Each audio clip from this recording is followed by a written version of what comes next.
Hello everyone, welcome to my YouTube channel Learning Coach. This is the second video of this channel and as well as of this series Assessment and Learning. तो आज का जो हमारा point of discussion है वो है qualitative and quantitative measurement, यानी कि गुणात्मक एवं मात्रात्मक मापन।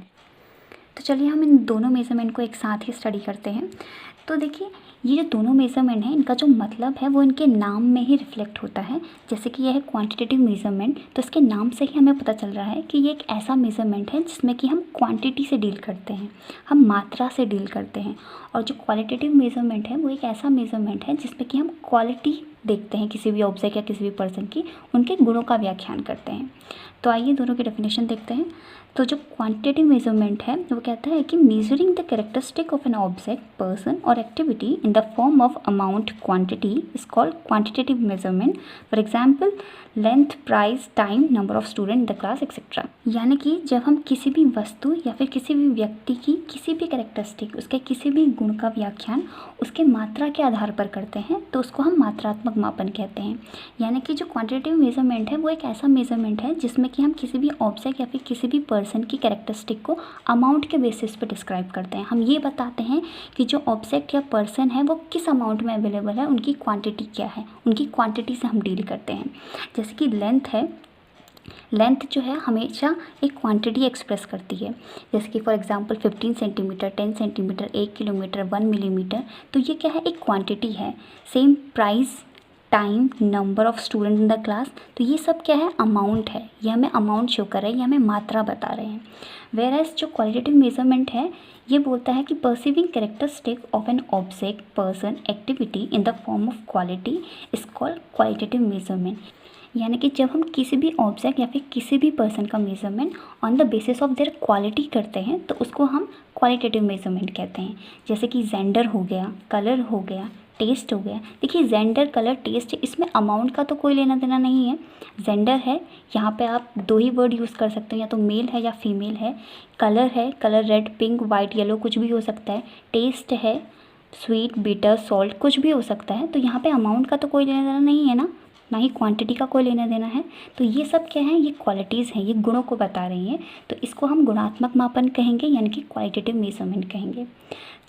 तो चलिए हम दोनों मेजरमेंट्स के कुछ पॉइंट्स हैं इनको डिस्कस कर लेते हैं, तो उससे ये जो डेफिनेशन है वो हमें और भी क्लियर हो जाएगी।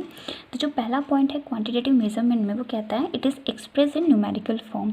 तो ऑब्वियस सी बात है, हमने यहाँ डेफिनेशन में भी पढ़ा था कि जो क्वांटिटेटिव मेजरमेंट होता है वो अमाउंट और क्वांटिटी से डील करता है। तो अमाउंट और क्वांटिटी को अगर आपको एक्सप्रेस करना है तो उसके लिए आपको नंबर्स की ज़रूरत तो पड़ेगी ही।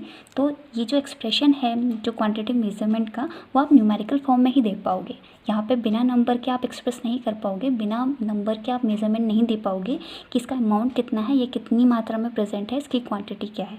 तो यहाँ पे जो एक्सप्रेशन होगा क्वांटिटेटिव मेजरमेंट का वो न्यूमेरिकल फॉर्म में होगा, वो अंकों में ही होगा। तो देखते हैं क्वालिटेटिव मेजरमेंट क्या कहते हैं। तो इसका पहला पॉइंट है it is descriptive in nature.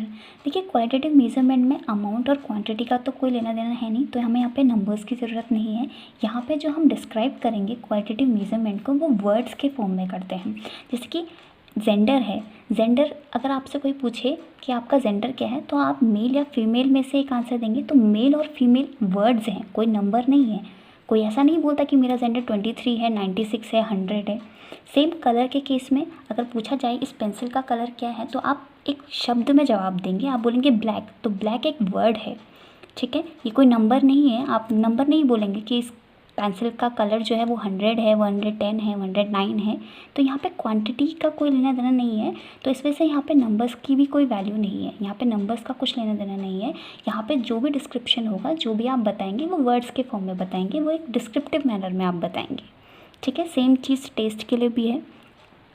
तो आप इसका सेकेंड पॉइंट डिस्कस करते हैं। तो सेकेंड पॉइंट कहता है it is objective in nature. तो देखिए हमने अपनी प्रीवियस वीडियो में भी ये डिस्कस किया था कि ये ऑब्जेक्टिव और सब्जेक्टिव क्या होता है, लेकिन फिर भी हम डिस्कस कर लेते हैं इस वीडियो में। तो जो ऑब्जेक्टिव टर्म है, ऑब्जेक्टिव का मतलब होता है कि रियल। ऑब्जेक्टिव का मतलब होता है जो कि रियल है, जो कि सबके लिए एक जैसा है। फॉर एग्ज़ाम्पल जैसे कि ये स्केल है और ये स्केल में इतना सा जो मार्क है ये 1 सेंटीमीटर के बराबर है, और ये सिर्फ मेरे लिए ही 1 सेंटीमीटर के बराबर नहीं है, ये पूरे यूनिवर्स में सिर्फ इतना ही जो मार्क है वो 1 सेंटीमीटर के बराबर है। ये मेरे लिए भी 1 सेंटीमीटर है, आपके लिए भी 1 सेंटीमीटर है, इसमें कोई डिबेट नहीं है, ये पूरे यूनिवर्स के लिए फिक्स है।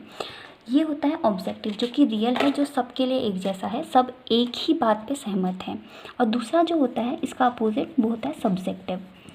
सब्जेक्टिव होता है जो कि फिक्स नहीं है, जो कि परसेप्शन पे बेस्ड होता है। ये हमने पिछले वीडियो में भी डिस्कस किया था, जो कि परसेप्शन पे बेस्ड होता है, यानी कि जो कि नज़रिए पे बेस्ड होता है। अब नज़रिया तो हर किसी का अलग अलग हो सकता है, तो ज़रूरी नहीं जो चीज़ मेरे लिए अच्छी हो वो आपके लिए भी अच्छी हो, या फिर जो चीज़ आपके लिए अच्छी हो वो मेरे लिए भी अच्छी हो। तो ये जो थिंकिंग है, जो ये सब्जेक्टिव है, ये जो है ये वेरी करती रहती है। ये एक के लिए अलग, दूसरे के लिए अलग हो सकती है, पर जो ऑब्जेक्टिव मेजरमेंट होता है ये रियल होता है, ये सबके लिए एक जैसा होता है। तो ये यही इसी ऑब्जेक्टिविटी की यहाँ बात कर रहा है। तो जो ये नेचर है, जो क्वांटिटेटिव मेजरमेंट का जो नेचर है वो ऑब्जेक्टिव इन नेचर होता है, वो सबके लिए एक जैसा होता है। जबकि जो क्वालिटेटिव मेजरमेंट है, जो गुणात्मक मापन है, वो सब्जेक्टिव इन नेचर होता है। It depends upon the point of view of the person who measure it. तो जैसे कि मैंने कहा कि ये नज़रिए पे डिपेंड करता है, तो ये नापने वाले के नज़रिए पे डिपेंड करता है कि उसके लिए किसी भी चीज़ की जो क्वालिटी है वो अच्छी है या बुरी है। हो सकता है किसी चीज़ की क्वालिटी मुझे अच्छी लगती हो, लेकिन वो शायद आपको उतनी पसंद ना हो, या फिर आपको कोई क्वालिटी, किसी भी प्रोडक्ट की क्वालिटी बहुत अच्छी लगती हो, बट मैं उसे अच्छा नहीं मानती, मेरे लिए वो ठीक ठाक ही है। तो इस तरीके से हमारे अलग अलग एक्सपीरियंस के बेसिस पे, हमारे अलग अलग पॉइंट ऑफ व्यू की वजह से थोड़ा बहुत मेज़रमेंट में क्या होता है, डिफरेंसेस आ जाते हैं। तो वो जो डिफरेंसेस हैं वो सिर्फ क्वालिटेटिव मेज़रमेंट में ही आ सकते हैं, क्वांटिटेटिव में ऐसा नहीं होता है। ठीक, तो चलिए देखते हैं इसका तीसरा पॉइंट। ये कहता है the basis of quantitative measurement is zero, यानी कि जो मात्रात्मक मापन होता है इसका जो आधार होता है वो ज़ीरो होता है, यानी कि ज़ीरो इस केस में कुछ सेंस बनाता है। फॉर एग्ज़ाम्पल, अगर मैं कहूँ कि किसी क्लास में जो नंबर ऑफ़ स्टूडेंट्स हैं वो ज़ीरो हैं, तो इससे आपको क्या समझ में आता है कि उस क्लास में कोई बच्चा नहीं है। तो मेरा ज़ीरो कहना इस केस में आपको एक सेंस दे रहा है, इसका कोई एक मतलब बनता है कि उस क्लास में कोई बच्चा नहीं है। जिस तरीके से अगर हम टेम्परेचर मेज़र करें तो उसमें भी हम कहते हैं 0 डिग्री सेल्सियस टेम्परेचर है, तो इसका मतलब वाकई में जो टेम्परेचर है वो उस वक्त 0 डिग्री सेल्सियस पे मौजूद है। अगर हम बोलते हैं किसी की भी लेंथ, अगर हम बोलें कि ज़ीरो है, तो वहाँ पे भी एक सेंस बन रहा है, इसका मतलब वहाँ पे कुछ एग्जिस्ट नहीं करता, वो ज़ीरो है, उसका जो लेंथ है ज़ीरो है। लेंथ ज़ीरो कब हो सकता है, जब वहाँ पे कुछ हो ही ना, तभी लेंथ ज़ीरो होगा। सेम मास के केस में है, अगर मैं बोलूँ किसी का मास जो है वो ज़ीरो है, इसका मतलब वो वेटलेस है, उसका कोई मास ही नहीं है। तो ज़ीरो यहाँ पे एक सेंस बना रहा है, ज़ीरो से आपको समझ में आ रहा है कि सामने वाला जो मेज़रमेंट जो करने वाला है वो क्या कहना चाह रहा है। लेकिन क्वालिटेटिव मेज़रमेंट में ज़ीरो का कोई सेंस नहीं होता। ये कहता है there is never a situation of zero. ऐसा क्यों होता है, इसको एक एग्जांपल से समझते हैं। सपोज़ कीजिए आप एक टीचर हैं, आप एक मैथ्स टीचर हैं, और आपने एक टेस्ट कंडक्ट करवाया है अपनी क्लास में, और उस टेस्ट में एक बच्चे की 0 मार्क्स आ जाते हैं। तो क्या आप उस 0 मार्क्स से ये प्रिडिक्शन लगा लेंगे कि उस बच्चे को वाकई मैथ्स में कुछ नहीं आता, 1-2 भी नहीं आते उसे? ऐसा सोचना गलत होगा, क्योंकि हो सकता है जो पेपर आपने सेट किया है उस पेपर में जितने भी क्वेश्चन थे वो उसे नहीं आते, शायद अगर आप उसे कोई और पेपर सेट करके देती तो वो कुछ क्वेश्चन कर लेता। तो ये परसेप्शन लगा लेना कि बच्चे को कुछ नहीं आता, ये गलत होगा इस केस में। तो जो क्वालिटेटिव मेजरमेंट होता है यहाँ पे ज़ीरो का कोई सिग्निफिकेंस नहीं होता। ऐसे ही अगर आपसे कोई पूछे इस बच्चे का इंटरेस्ट क्या है, तो आप ये नहीं बोलोगे इसका ज़ीरो इंटरेस्ट है। ऐसा पॉसिबल नहीं है कि उसको किसी भी चीज़ में इंटरेस्ट नहीं हो। हाँ, ऐसा हो सकता है कि शायद आप उसका इंटरेस्ट देख नहीं पाए हो, समझ ना पाए हो, बट ऐसा पॉसिबल नहीं है कि उसका किसी भी चीज़ में कोई इंटरेस्ट नहीं है। तो जो क्वालिटेटिव मेजरमेंट है यहाँ पे ज़ीरो जैसा सिचुएशन ही नहीं रहता, जबकि क्वांटिटेटिव मेजरमेंट में ये अच्छा खासा सेंस बनाता है। ठीक है, तो पढ़ते हैं अगले पॉइंट की ओर। तो ये कहता है इट इज़ मोर रिलायबल। तो देखिए, हमने पहले भी डिस्कस किया था, जो क्वांटिटेटिव मेजरमेंट होता है वो ऑब्जेक्टिव इन नेचर होता है, वो रियल है, सबके लिए एक जैसा है। तो इस मेज़रमेंट में भरोसा करने में हमें ज़्यादा आसानी होगी, हम आसानी से इस पर भरोसा कर सकते हैं इस मेज़रमेंट पे। तो जो ये क्वांटिटेटिव मेज़रमेंट होता है वो ज़्यादा भरोसेमंद होता है, वो ज़्यादा रिलायबल होता है, क्योंकि ये ऑब्जेक्टिव इन नेचर है। वेरएज़ जो हमारा क्वालिटेटिव मेज़रमेंट है ये लेस रिलायबल होता है, इस पर भरोसा कम होता है। ऐसा क्यों होता है, क्योंकि ये सब्जेक्टिव इन नेचर है, क्योंकि ये परसेप्शन पे बेस है, ये जो मेज़र करने वाले के नज़रिए पे डिपेंड करता है। अब ज़रूरी नहीं जिसने ये मेज़र किया है उसका जो नज़रिया हो वही नज़रिया हमारा भी हो, वेरी कर सकता है। तो जो ये इसका जो भी रिज़ल्ट आएगा वो इतना भरोसेमंद नहीं होता, ठीक है, जितना कि क्वांटिटेटिव मेजरमेंट होता है। नेक्स्ट है इट इज़ यूनिवर्सल मेजरमेंट। देखिए वही चीज़ है, मोर रिलायबल है। रिलायबल इसलिए है क्योंकि ऑब्जेक्टिव है, और ऑब्जेक्टिव है इसलिए यूनिवर्सल है। जो आपके लिए है वही पूरे विश्व भर के लिए है, ठीक है। और सेम चीज़ यहाँ है, ये रिलायबल भी कम है क्योंकि ये सब्जेक्टिव है, इसलिए ये नॉन यूनिवर्सल है। ज़रूरी नहीं जो आपको लगता हो वो पूरी दुनिया को लगता हो, तो ये नॉन यूनिवर्सल है। तो चलिए लास्ट पॉइंट डिस्कस कर लेते हैं। तो जो क्वांटिटेटिव मेजरमेंट है वो कहता है इट हैज़ मैथमेटिकल रिलेशनशिप। देखिए जो मात्रात्मक मापन है जो कि क्वांटिटेटिव मेजरमेंट है, उसमें मैथमेटिकल रिलेशनशिप्स जो हैं वो एग्जिस्ट करते हैं। वहाँ जो मेजरमेंट है उनके बीच में मैथमेटिकल रिलेशंस होते हैं। इसको एक एग्जांपल से समझते हैं।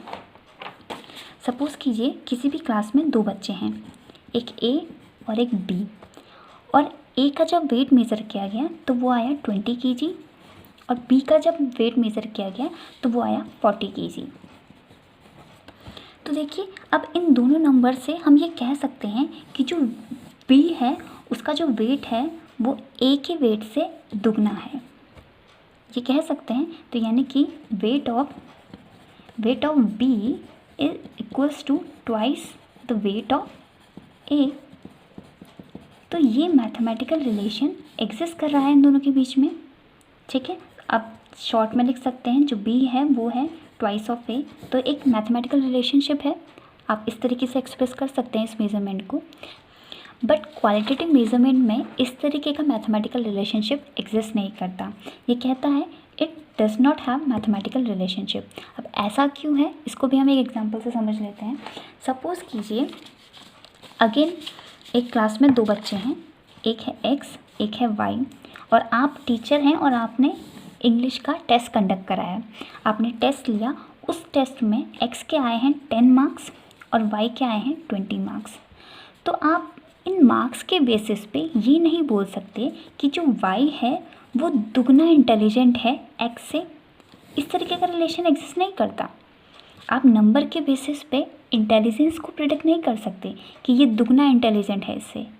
हो सकता है कि आप अगली बार कोई टेस्ट कंडक्ट कराएं तो उसमें वाई के 30 मार्क्स आ जाएं और एक्स के 20 मार्क्स आ जाएं, तो फिर आपका मेज़रमेंट बदल जाएगा। तो इस तरीके के प्रिडिक्शंस हम क्वालिटेटिव मेजरमेंट में नहीं दे सकते। यहाँ पे मैथमेटिकल रिलेशंस का कोई सेंस नहीं होता, ठीक है। तो दोस्तों आज के लिए बस इतना ही। मिलते हैं अगले वीडियो में, and I hope you all enjoy this video and thank you for watching.